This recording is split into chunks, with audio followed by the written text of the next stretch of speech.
गरुडगमन तव चरणकमलमिह मनसि लसतु मम नित्यम्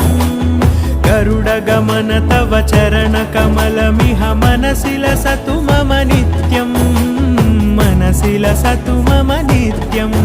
मम तापमपाकुरु देवा मम पापमपाकुरु देवा मम तापमपाकुरु देवा मम पापमपाकुरु देवा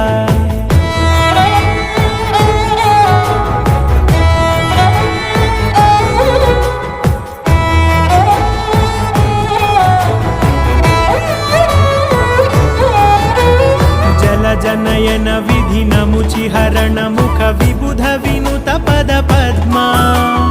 जल जनयन विधि नमुचिहरण मुख विबुध विनुत पद पद्मा विबुध विनुत पद पद्मा।